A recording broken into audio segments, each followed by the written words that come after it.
This is one of the most amazing and inspiring shows that you can listen into. If you want to be on the edge of your seats, if you want to open up your heart, if you want to expand your mind, and you want to meet incredible people, stay tuned because you're just about to experience a transformative radio show that will change your life. And you're listening to the Dr. Pat Show that's coming up right next. Welcome to the Dr. Pat Show. Talk radio to thrive by. Powerful, inspiring, and coming to you live, bringing you stories of people like you and me, busting through and living life full out. Get ready to dare to wonder what your life would be like if you knew you could not fail. Hey everybody, welcome. I love doing these shows. And oh my God, Tom Douglas, yes, right from our own backyard, chef, restaurant owner, 3-time James Beard Award recipient, featured on the Food Network, PBS, CBS, and other networks. And as Grandmama Balella used to say to me, yeah, you should be a cook. You should be a cook. You should do the cooking. I don't want to work that hard. Tom, it's great to have you here. Nice to be here, Dr. Pat. Oh, I love this time of year. Let's talk about this for some fabulous breakout, out-of-the-box, inspired ideas from one of the best.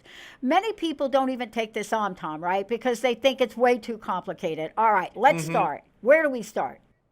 Let's start with a plan. We're going to make a little food and beverage plan for our holiday party. So with that plan, I'm going to pick out the wines, I'm going to taste them, and then I'm going to start to dream about what goes best with them. The first one I pulled out was the Domaine Saint Michel Brut.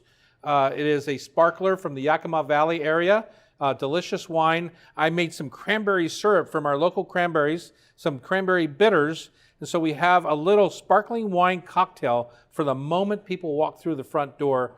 I also made a little goat cheese fondue to team up with that, put that around the room. You know, people have been working all day before they come to your party, and they need some sustenance right away, so I like to have this ready because I use bread cubes and apple slices to dip into my goat cheese fondue. Oh my gosh, I love goat cheese.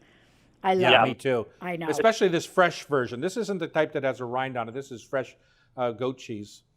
So my next wine, I have the Eroica Riesling, a very famous wine from Chateau Saint Michel. It's citrusy, it's a little bit sweet, it's refreshing acidity, it's versatile. So I made a little potato, cheese, and leek empanada.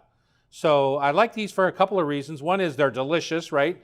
The other is you can make them weeks in advance. You just make them, put them together, don't cook them off, and pop them in the freezer. And then about an hour before your guests show up, you can just pull them out, bake them, and you have a fresh empanada.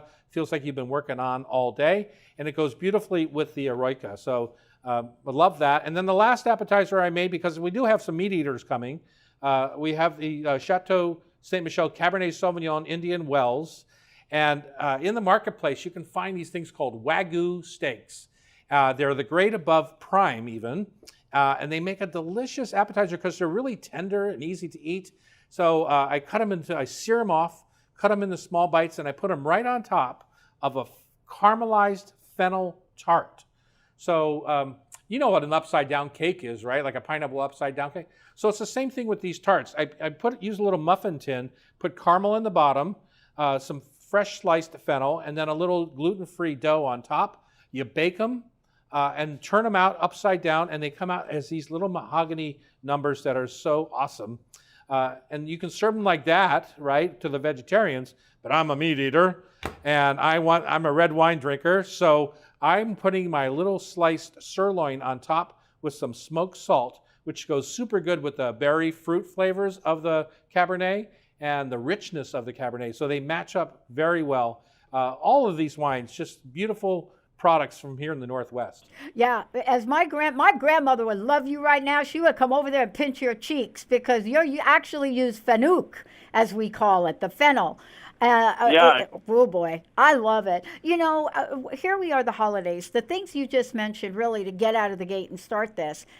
Many people would think about, I can't even take it on. But you shared for us some very exquisite, yet not hard to make things. And I think that's the 1-2 punch, isn't it? Mm-hmm. Things that you can do in advance so that you can be part of the party.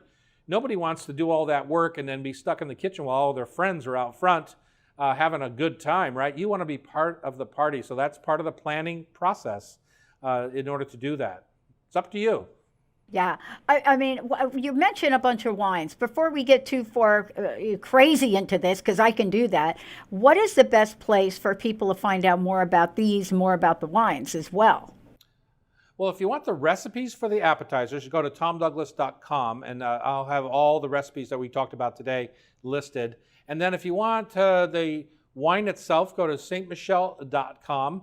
And you'll find out about all these wines. You'll find out about wine country, see some beautiful pictures of the valleys over there. And really, it's a fun place to get started to figure out where you want to visit next time you're in Eastern Washington. Yeah, I just want to say Chateau Ste. Michelle, for those of you out there, it is a must stop. Just absolutely must stop. Doesn't matter what time of year. Just please go there, find out about that. Look, your journey is one that my grandma would have wanted me to have. Okay, she'd have wanted me to go. She would say, yeah, become Tom. I love to cook, and so that's why I'm excited about this. But I also love to entertain. What have you found on your top 3? What you must consider to have a successful holiday party? Well, we talked about a couple of them. One is the plan, right? You really do want to take the time to have a plan. The other is, second one would be, do as much as you can in advance. All of these appetizers that I've talked about are advanced preparation appetizers. And I would say the third thing is, at the end of the day, people come to your house because they want to feel you and they want to feel you're welcome, right? They want to know about you and be welcomed by you. Make yourself available, right? The other thing I would say, if it's a family party, if you have kids, let them help with the preparation, right? This is a gift that you can give to them for the rest of their lives. So that's what I say. Share the joy of cooking and let them be part of the process so that 40 years from now, when we're all gone, they're still putting on things out of our recipe box.